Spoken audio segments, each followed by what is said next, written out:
vamos lá para nossa última aulinha. Essa aulinha é maior, pessoal, porque é 2 aulinhas em uma, tá? Mas vou tentar fazer em meia hora no máximo.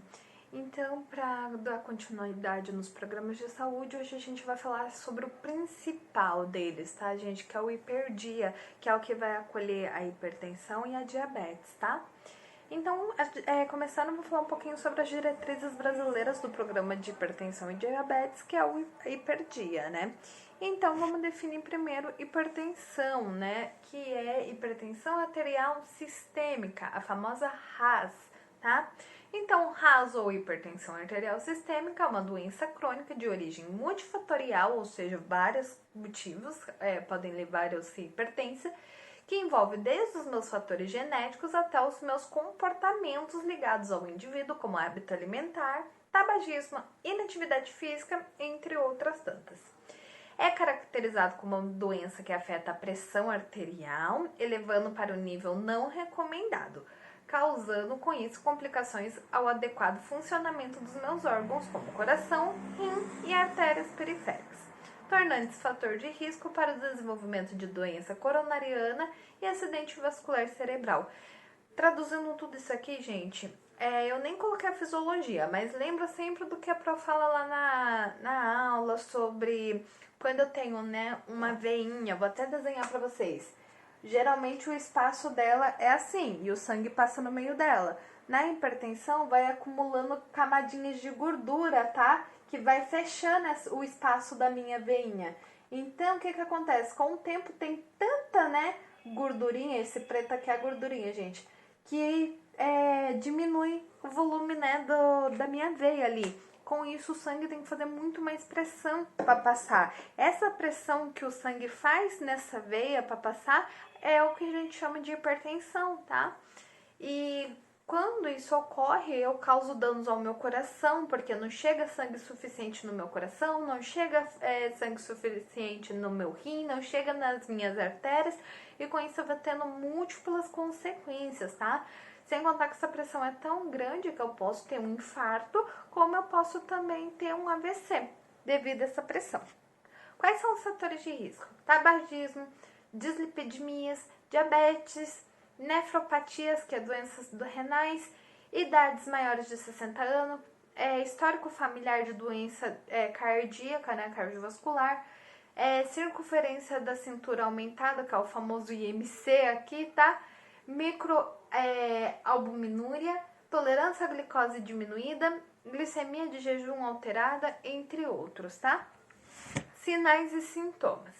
Muitos especialistas afirmam que se trata de uma doença silenciosa, né? Geralmente ela não vai dar muito sinal, ela só vai se manifestar quando já estou hipertenso. No início, o indivíduo não sente sintomas, contudo, pode-se identificar alguns sinais que podem estar ligados à elevação da minha pressão arterial, tais como dor de cabeça, fadiga, vertigem, falta de ar, minha visão embaçada e além de vômito. Só que percebam que são sintomas que podem puxar N outras doenças, então não é específico, né? Não dá pra gente saber, você é hipertenso por causa desses sintomas. Vale salientar que se tratam de sinais comuns a outras doenças, como eu acabei de falar, e assim é importante medir a pressão regularmente, pois é a maneira mais, então, eficiente de avaliá-la. Aquela velha história que eu falo, prevenir. Então, para prevenir a hipertensão, eu tenho que controlar a minha pressão arterial diariamente, se possível. E como é feito o meu diagnóstico, né, de hipertensão? Então, quando eu vou lá na minha primeira avaliação, no meu posto de saúde, deve medir a pressão, né? E a minha pressão deve ser medida em ambos os membros, tanto o direito quanto o esquerdo, tá? Em caso que a pressão fique diferente uma da outra, vai utilizar sempre o do braço com maior valor. Então, por exemplo, na minha direita deu 12/8 e no meu esquerdo deu 10/8. Então, eu vou considerar o da direita que deu 12/8, tá? Em cada consulta deverá ser realizada pelo menos 3 medidas, tá? Com intervalo de 1 minuto entre elas, sendo a média das duas últimas considerada a pressão arterial do meu indivíduo. Então, isso, gente, eu só na primeira consulta. Eu vou medir 3 vezes cada braço, tá? Com um intervalo de 1 minuto. E aí lembra lá que eu falei que vai considerar sempre a maior de cada membro. No final das contas, eu vou fazer uma soma, né? Então, por exemplo, eu medi uma vez aqui, deu 12,8. Aí eu medi daqui, deu 10,8. Aí passou um minuto, meço de novo. Daqui deu 12,9, daqui deu 10,9. Vou considerar o do bracinho daqui, como sempre, porque é o mais alto. Na minha terceira medida, deu 12,8 aqui e 10,8 aqui. Então, eu sei que a média ali, o que mais aproximou foi 12,8. Então, a pressão desse indivíduo é 12,8, tá? Porque é o que mais ficou próximo um do outro. E se der, por exemplo, 3 valores distintos, vocês vão pegar sempre as duas últimas medidas, tá? Do maior braço, vai somar e fazer a média, dividir por 2, tá? E aí é a média da pressão dele. A posição que a gente vai medir essa pressão, tá? É sentado, geralmente, tá? Porém, o que acontece? Quando a gente vai lá na primeira consulta, o certo é fazer sentado, uma deitada e outra em pé, tá? Então, mais de 3 vezes pra gente ter uma certeza, porque cada posição vai ter uma pressão. Mas a real, que é a mais recomendada, é fazer isso sentado mesmo, tá? Classificação. Então, deixei uma tabelinha aqui, gente, com os níveis de pressão, o que é normal, o que é hipertenso, o que é 1 grau 3, tá? Deixei tudo aqui pra vocês. Não vou entrar em detalhes pra aula não ficar longa. Deixei também um quadrinho de quando é feita a reavaliação dessa pressão, tá? Porque a gente lembra que a gente tá falando de programa de saúde que é feito lá no meu posto de saúde. Então, na minha primeira consulta, eu vou fazer todo esse processo. Vai passar um tempo, eu preciso fazer o mesmo processo de novo para ter certeza que nada mudou. Aqui tem uma tabelinha de quanto em quanto tempo eu tenho que reavaliar essa pressão de acordo com a média da pressão inicial, tá? Então, por exemplo, aqui, pressões que ficaram abaixo de 130 por 85, por exemplo, o tal do 12 por 8, que é 120 por 80, tá? Eu tenho que reavaliar esse paciente depois de 1 ano, tá? E estimular a mudança já no estilo de vida dele para ele não ficar hipertenso, tá? Mas tem um quadrinho aqui certinho para vocês. Depois disso, eu vou fazer a investigação clínico-laboratorial. Então, eu vou coletar a história clínica do meu paciente, se ele tem pessoas hipertensas na família, se tem alguma pessoa com doença cardiovascular, vou pesquisar se ele tem algum fator de risco, etc. Vou fazer o exame físico do meu paciente, né? Então, vou medir a pressão dele, vou ver se ele não tem nenhuma alteração no coração, mas isso não é bem a parte de vocês, tá? Coloquei exame físico só pra vocês saberem o que é feito, mas geralmente quem vai fazer o exame físico é o enfermeiro, tá? E depois disso eu vou fazer, então, pedir a avaliação laboratorial para esse hipertenso, que é a rotina de acompanhamento de um paciente hipertenso, deve ser solicitada para todos os casos, tá? Independente da severidade clínica, porque como vocês vão ver ali na tabelinha, a hipertensão tem vários estágios, tá? Não é só o hipertenso, não é que uma pessoa que... Vou explicar melhor para vocês. Por exemplo, uma pessoa que tem a pressão 13 por 8, ela pode estar hipertensa, tá? Por que esse pode estar hipertensa, gente? Porque a questão hipertensão, ela é muito ampla. Essa história que a gente fala que 12 por 8 é a pressão perfeita, é relativo, tá? Porque, por exemplo, a minha pressão chega a 8 por 5 e eu saio linda de vibela, caminhando, saltitando, sem sentir nada. Por quê? Porque a minha pressão normal é 10 por 5, tá? Então, pra mim, 8 por 5 é uma pressão ótima. E uma pressão 12 por 8 pra mim também vai ser ótima, porque eu não tô, né? Em compensação, se eu tiver com uma pressão 13 por 8, eu sou hipertensa. Porque a minha pressão base é 10 por 5. Entenderam a questão aí? Então é um pouco variável, mas no modo geral a gente considera a pressão 10 por 8 a ideal.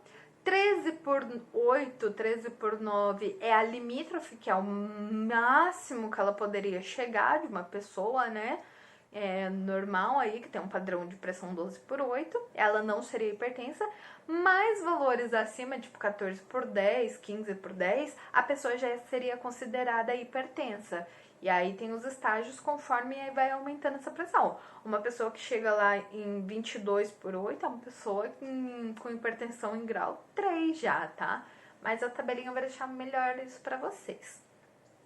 E além, né, dos exames laboratoriais, etc., eu tenho que fazer os níveis pressóricos, que é fazer a anotação certinha da pressão desse paciente em cada consulta, tá? E avaliar se tem presença de fatores de risco, se tem algum tipo de lesão já em órgão-alvo, que é o coração, rim, etc., tá? Se tem doenças cardiovasculares, e devem ser sempre considerados para uma adequada estratificação de risco esses fatores. Deixei uma tabelinha a título de curiosidade para vocês os exames que são pedidos, tá? E complicações dessa doença. A principal complicação dessa doença, gente, vai acontecer as lesões de órgãos-alvos, tá? E doenças cardiovasculares. E o que seria isso, professora? Eu posso ter a hipertrofia do meu ventrículo esquerdo, ou seja, o meu ventrículo esquerdo do meu coração vai se inchar, tá? Vou ter angina no peito ou um infarto agudo do miocárdio. Vai ocorrer a revascularização miocárdica prévia, tá? A gente precisa dizer que aqui é bem alterações cardiovasculares, sempre vai alterar o meu coração. Vou ter ICC, que Nossa, deu um brancão agora. Insuficiência cardíaca congestiva, perdão, gente. Isquemia cerebral transitória, então eu posso ter um pequeno infarto que vai passar. Alterações cognitivas ou demência vascular. Nefropatias, né, que vai mexer lá com o meu rim. Doença vascular arterial das minhas extremidades. E posso também ter a retinoplastia hipertensiva. Atenção, gente. Para os casos que a avaliação clínica e de exames complementares iniciais não indicam uma lesão de órgão-alvo ou diabetes, tá? Que seriam lesões cardíacas ou de rim, por exemplo, propõe o programa a repetição anual da rotina. Então, para pacientes que não têm lesão, eu vou fazer a reavaliação dele a cada 1 ano. Os casos com lesão de órgãos-alvo terão as rotinas acompanhadas pelo laboratório de acordo com o seu quadro clínico específico, porque foi o que eu falei, tem vários estágios. Então, um paciente que tem uma pressão muito alta, ele tem que ser acompanhado com curtos períodos de intervalo. O programa sugere a periodicidade de consultas e exames na proporção de grau de risco de pacientes hipertensos, variando até o intervalo semestral de consultas na clínica médica para hipertensos leves. Então, uma pessoa que tem uma hipertensão controlada, gente, ela vai fazer a avaliação dela a cada 6 meses, tá? E foi o que eu falei pra vocês. Esse tempo de avaliação vai sendo calculado de acordo com o grau de hipertensão que essa pessoa tem. Se ela tem uma hipertensão grau 3, ela tem que ser acompanhada a cada 15 dias, 1 mês no máximo, tá? E sempre fazer exames de rotina e consultas. O tratamento é multidisciplinar, com médico, enfermeiro, técnico, nutricionista, psicólogo, assistência social, fisioterapeutas e agentes comunitários, tá? Deixei a tabelinha com a rotina de exame para vocês. E aí, né, a gente tem o tratamento segundo risco cardiovascular. Então, como que é feito esse tratamento? Paciente que não tem risco, tá? Ele vai fazer um tratamento não medicamentoso isolado. Então, aqui ele vai mudar os hábitos de vida dele. Paciente com risco baixo, né, de desenvolver alguma doença cardíaca ou uma hipertensão, né, grau 1, por exemplo, é um tratamento não medicamentoso, que é mudança de hábito de vida, por 6 meses, tá? E se não atingir a meta, vai começar a usar medicação. Quando esse paciente tem risco médio de ser hipertenso ou ter uma doença cardiovascular, eu vou fazer um tratamento não medicamentoso e mais um medicamentoso. Quando ele tem alto risco, eu vou fazer também o tratamento não medicamentoso e mais um medicamentoso. E com risco muito alto é o tratamento não medicamentoso mais medicamentoso. É tudo igual do médio para o alto, só que vai mudando o miligrama, tá, da medicação, vai aumentando a quantidade de medicação, tá? Tratamento não medicamentoso, deixei uma tabelinha para vocês, mas basicamente eu vou falar resumida. É o controle de peso, padrão alimentar, né, que eu vou mudar, redução do consumo de sal, moderação no consumo de álcool e a prática de exercício físico. Tratamento medicamentoso. O objetivo primordial do tratamento da hipertensão é a redução de morbidade e mortalidade, além, né, de diminuir as doenças cardiovasculares. O tratamento medicamentoso associado ao não medicamentoso objetiva a redução da minha pressão, tá? Para valores inferiores a 140 milímetros de mercúrio da pressão sistólica e 90 milímetros de mercúrio de pressão diastólica, respeitando-se as características individuais, a presença de doença ou condições associadas ou alguma outra característica peculiar e a qualidade de vida do paciente. Gente, quando eu falo 140 milímetros de mercúrio, 90 milímetros de mercúrio, é o seguinte: o primeiro número que vocês vê da pressão é a minha pressão sistólica. E o segundo número que vocês veem da pressão é a diastólica, tá? Geralmente a gente tem mania de falar 14 por 9, 12 por 8. Gente, isso é pra gente leiga, tá? Nós não abreviamos, então quando a pressão do paciente está 12 por 8, na verdade está 120 por 80 milímetros de mercúrio, tá? Então esse 120 é da minha pressão sistólica e 80 é da minha pressão diastólica, tá? Só que aí o povo fica com preguiça de falar 120 por 80 milímetros de mercúrio e reduz isso para 12 por 8, entenderam? Se não entenderam, depois vocês me perguntam. E aí, né, o tratamento medicamentoso, ele é feito de duas formas. Então, pode ser a monoterapia, tá?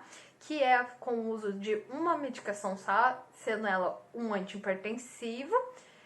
Geralmente, ele pode ser diurético, beta-bloqueador, bloqueador de canal de cálcio, inibidores de ECA e bloqueadores de receptor AT1. Então, a gente escolhe um desse tipo de medicação e dá para o paciente. Todos eles são antihipertensivos, só que tem alterações, né, nas suas consequências e aonde ele vai atuar, tá? E a gente pode ter a terapia combinada, que a gente vai introduzir ela quando a monoterapia falha, né? E tem a necessidade de um controle mais rigoroso da pressão, porque às vezes não tá dando conta só uma medicação. A gente faz a terapêutica combinada com o antihipertensivo como primeira medida, né? Então a gente sempre vai usar o antihipertensivo como a primeira medicação, principalmente para pacientes com hipertensão em estágio 2 e 3.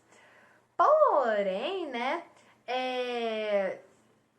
caso não dê certo, né, essa medicação, a gente vai ter que adicionar outras medicações que também podem ser antihipertensivos, tá? Só que vão atuar em receptores diferentes, que nem ali a gente fala dos diuréticos, dos inibidores de ECA, tá?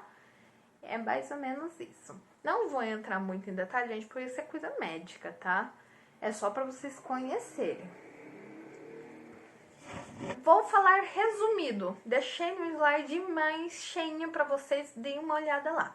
Mas, ó, as medicações mais utilizadas, então, fica assim, então. Para paciente que não é diabético, a gente vai usar uma medicação só, tá? Então, geralmente é o atenolol, o captopril, tá? Ou o enalapril.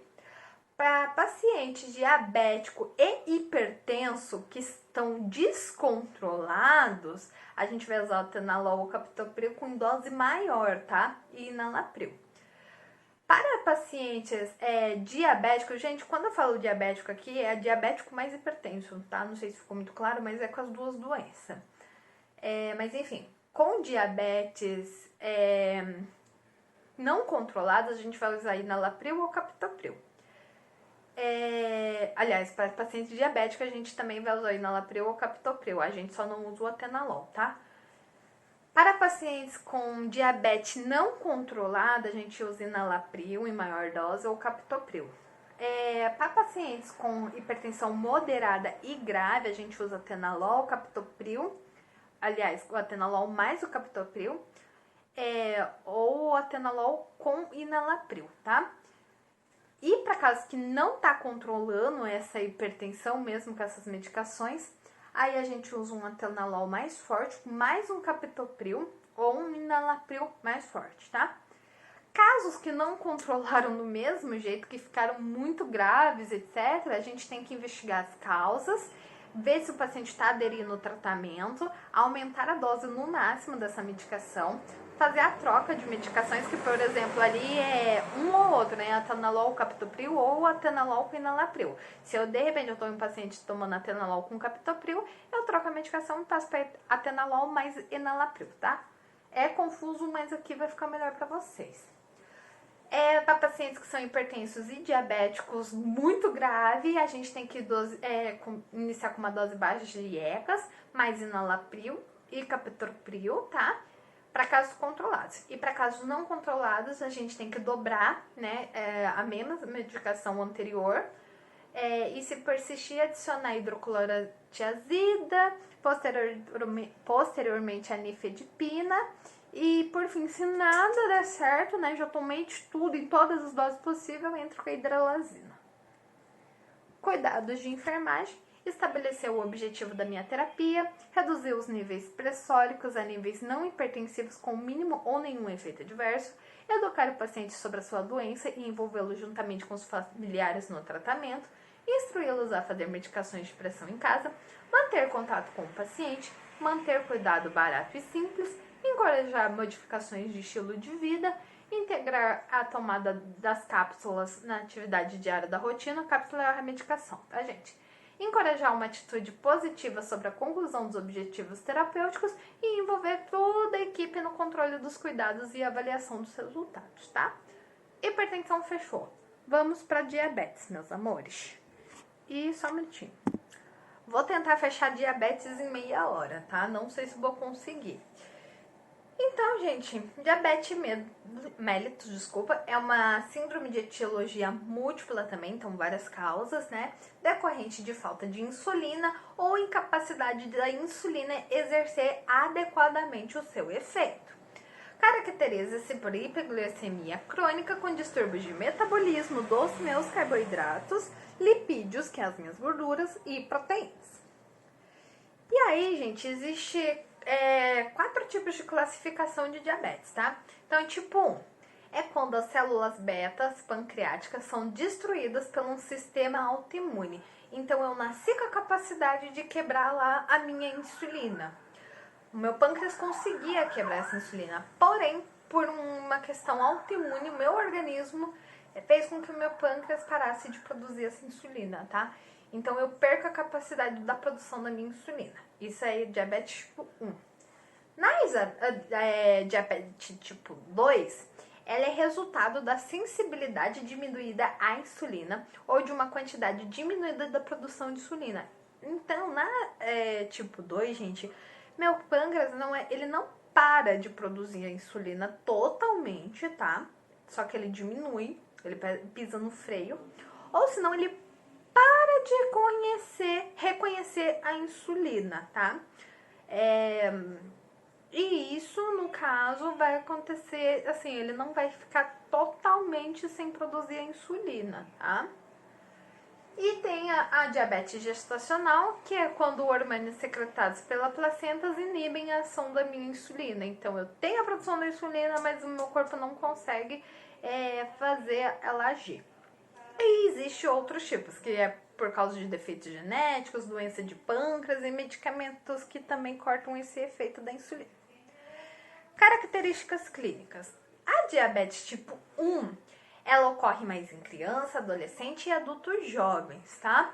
Ela tem um início abrupto, geralmente pode afetar pacientes magros, tá?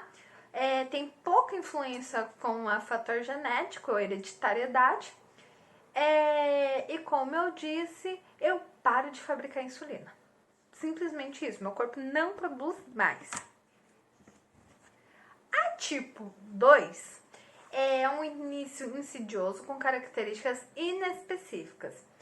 Geralmente é aquele paciente obeso, tá? Então ele teve a consequência ali da não produzir a insulina ou não reconhecer a insulina, não produzir aspa, né? Ele produz em pequena quantidade. Por fatores, por exemplo, como alimentação, tá? Ele é um forte componente hereditário, então eu posso ter diabetes porque minha mãe teve diabetes, tá? Geralmente afeta pessoas maiores de 30 anos, tem uma evidência de complicação micro e macrovascular, então ele pode afetar também um pouquinho ali a questão da minha circulação, e tem a propensão à cetoacidose, tá? Sinais e sintomas aqui já mais de um modo geralzão. Poliúria, polidispidemia, emagrecimento e fraqueza, fluido vulvar, diminuição da acuidade visual, achado da hiperglicemia ou glicosura em exames. Sinais ou sintomas relacionados às complicações da diabetes pode ser a proteinúria, neuropatia periférica, retinopatia, úlcera crônica nos pés, doença vascular, impotência sexual, infecção urinária ou cutânea de repetição. Gente, não se preocupe, eu deixei em parênteses o que é poliúria, polidispidemia, tá? Não vou ficar falando pra gente tentar acabar a aula. Quais são os fatores de risco da minha diabetes? Idades, maior ou menor que 40 anos, histórico familiar, excesso de peso, obesidade, hipertensão arterial, presença de doença vascular aterosclerótica antes de 50 anos, histórico prévio de hiperglicemia ou glicosúria, mãe de recém-nascido com mais de 4 quilos, mulheres com antecedentes de abortos frequentes, partos prematuros, mortalidade perinatal, né, quando o nenenzinho já nasce morto, polidrâmio, diabetes gestacional, entre outros, colesterol acima ou igual a 35 miligramas, ou triglicéridos maior ou igual a 200 miligramas, uso de medicamentos diabetogênicos e o sedentarismo. Diagnóstico. Anamnese, gente, sempre a anamnese é histórico do meu paciente, tá? Se tem alguém na família, etc. Não fico focando nisso, gente, porque não é função de vocês, tá? É a título de curiosidade. Exame físico. Aí eu vou fazer o rastreamento da diabetes, aqui é a função de vocês, através da glicemia capilar, né? Que é o teste lá, o destro que a gente faz. Ele confirma, então, o diagnóstico com a glicemia plasmática, tá? O diagnóstico de diabetes gestacional, gente, é feito um teste de tolerância com sobrecarga oral de 70 gramas de glicose entre 24 a 28 semanas. E é feito, então, os outros exames chamados glicemia de jejum, tá? Que 126 miligramas decilitro ou para glicemia de 2 horas com 140 miligramas decilitro. Deixei os valores de referência para vocês da glicemia, o que é normal, o que é anormal. E quando eu tenho, então, um paciente diabético, que eu posso falar que esse paciente é diabético? Então, ele apresenta os sintomas clássicos da diabetes e valores de glicemia de jejum maiores ou igual a 126 miligramas. Ou se não, quando eu tenho paciente com sintomas clássicos da diabetes e valores de glicemia realizada a qualquer hora do meu dia que estejam igual a 200 miligramas decilitro. Posso ter pacientes assintomáticos com glicemia de jejum maior ou igual a 126 em mais de uma ocasião, tá? E indivíduos com valores de glicemia de jejum maior de 126 decilímetro e na segunda hora após uma sobrecarga com 75 gramas de glicose, essa glicemia vai parar em 200, ok? Ou se não, após uma refeição, essa glicemia sobe lá para 200 ou mais. Como é feito o tratamento? Então, eu tenho tratamento não medicamentoso, como mudança de hábitos e estilos de vida saudável, plano alimentar correto, dieta fracionada. Então, na tipo 1, gente, esse paciente tem que fazer 6 refeições ao dia, no mínimo, tá? E no tipo 2, eu tenho que fazer no mínimo 4 a 6 refeições. Incentivar o consumo de fibra, exclusão de carboidratos simples como açúcar, mel, garapa, enfim, o que a gente já sabe, atividade física e a educação, né, que é orientar o meu paciente o que ele pode, não pode comer, etc. Tratamento medicamentoso. Então, eu tenho os antidiabéticos orais, né, que são as sulfonilureias, que estimulam as células betas a secretar insulina, como a clopropamida, a glibenclamida, tá? E eu tenho as biguanidas, que aumentam a acessibilidade à insulina nos meus tecidos periféricos, que é a famosa metformina. E, por fim, a mais conhecida, a insulina, que é usada para reduzir os níveis sanguíneos de glicose, ácidos graxos, que é a minha gordura, e aminoácidos. E aí eu vou falar um pouco sobre os tipos de insulina, que é muito importante pra gente. Então eu vou começar pela NPH, que é a neutroprotamine. Não sei falar, gente. É inglês, não manjo. É conhecida como insulina lenta, foi a primeira a ser sintetizada com o objetivo de mimetizar é diminuir, tá? A secreção da insulina basal. Tem duração de no máximo 12 horas e para ela começar a fazer efeito é de 1 a 2 horas com o pico, né, dela, o efeito máximo de 2 a 4 horas. Tem a insulina R, que é a insulina regular, conhecida como insulina rápida, foi a primeira a ser sintetizada com o objetivo de diminuir a secreção da insulina nos períodos prandiais, tem duração de até 4 horas, início de ação de 30 a 45 minutos e o pico dela de ação de 1 a 2 horas. Quais são as vantagens quando comparada à NPH? Ela tem a redução da variabilidade glicêmica, então a minha glicemia não vai ficar, né, oscilando.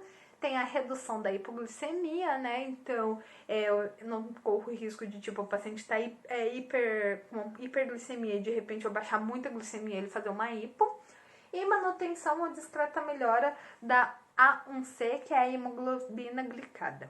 E, por fim, eu tenho a insulina de ação ultra rápida, que é administrada imediatamente antes da refeição, tá? E as vantagens comparadas com a insulina regular. Ela tem uma maior flexibilidade e conveniência para criança e adolescente, menor risco de hipoglicemia e redução da hemoglobina glicada. E por fim, não mais importante, assim, fim aspas, tá, gente? É o último tópico. Técnicas de aplicação da minha insulina, que isso aqui é a função clássica de vocês, tá?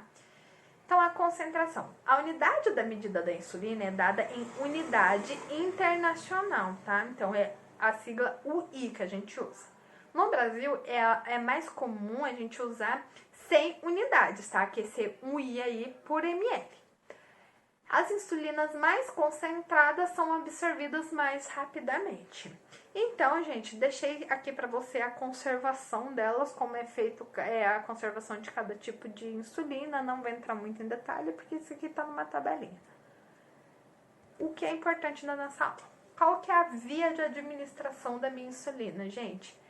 Sempre subcutânea, tá? Sempre assim, tenham sempre o aspas. A insulina de ação rápida, somente a insulina de ação rápida, que seria a regular, tá? Pode também ser utilizada na via intramuscular e na intravenosa. Porém, não é o mais recomendado, tá? A principal via, gente, é a subcutânea, tá? A via intramuscular é uma opção usada, às vezes, no pronto-socorro. E a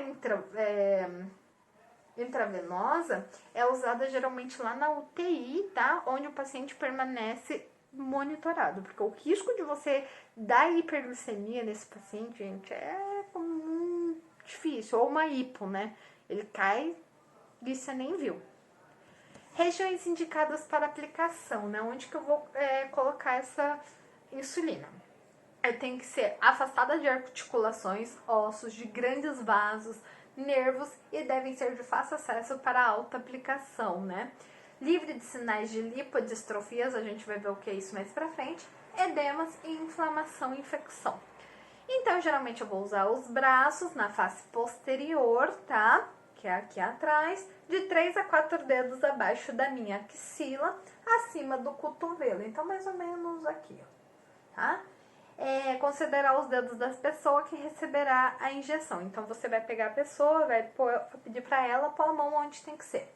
Nádegas, no quadrante superior, lateral e externo. Isso aqui é mais difícil, seria onde é a bezetacil, tá?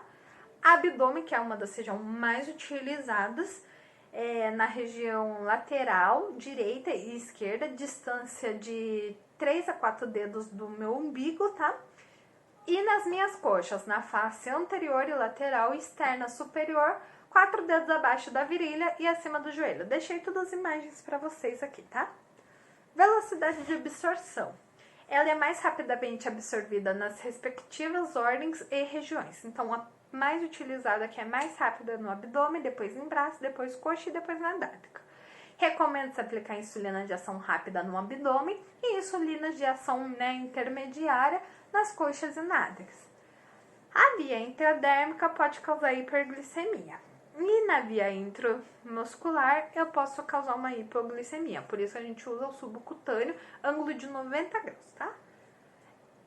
Exercício físico, aumento da temperatura ambiente, febre, banho quente, compressa quente e massagem vão acelerar então a absorção da minha glicemia, o que pode me levar a uma hipoglicemia.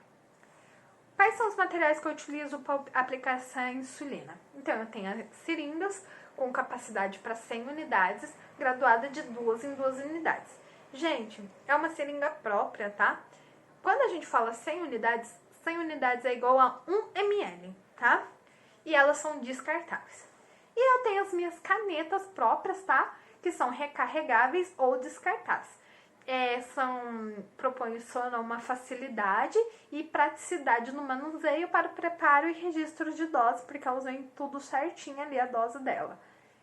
Sem contar que as agulhas delas são mais curtas e mais finas. E tem a bomba de infusão contínua, né, que é uma bomba de insulina, que imita de maneira mais próxima a ação do meu pâncreas, tá? Fornecendo constantemente pequenas doses pré-programadas de insulina para o corpo e em bolos, né? Que é aquela coisa de fazer de uma vez só. E é o paciente que programa ela, tá? A insulina regular é a preferencialmente usada nessas bombas, tá? O local da infusão deve ser mudado a cada 2 a 3 dias.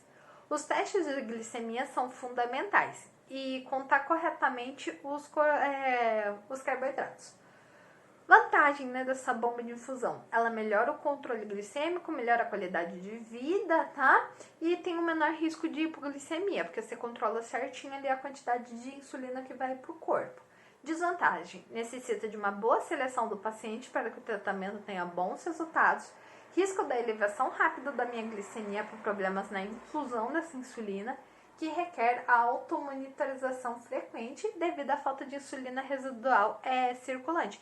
Então aqui eu tenho um risco, gente, porque o paciente não vai saber certinho. Não é todos. Pensa um paciente idoso com uma bomba dessa, o perigo de ter uma hiperglicemia ou uma hipo, né? E para finalizar nossa aula, desculpa, ficou longo, gente, mas para 2 aulinhas deu certo aí, né? Deu quase 20 minutos para cada. Cuidado de enfermagem. Então, a lipodistrofia, que a Pro tinha falado lá atrás, é causada pelas repetidas aplicações de insulina no mesmo local, tá? É a aplicação incorreta e o uso excessivo da mesma agulha. O padrão de absorção da insulina, então, vai ficar irregular, causando uma hiperglicemia, tá? Então, gente, o principal cuidado que a gente tem que ter aqui é rodízio. E quando eu falo rodízio, você vê que eu apresentei 4 áreas que pode ser utilizada, né, essa insulina. Eu tenho que esperar 14 dias para usar a mesma região de novo.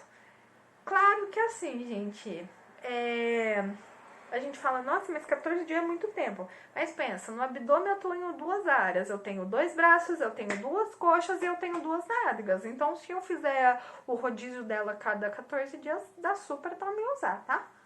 Tenho que fazer a avaliação do pé do meu paciente, porque lembra que ele tem neuropatia, ele não tem sensibilidade, ele pode pisar num prego e não sentir. A paciente, né, com diabetes tem que ser encaminhada para outro risco. Tenho que fazer a glicemia capilar, né, que é a medição da glicemia do meu paciente a cada refeição ou sempre que necessário.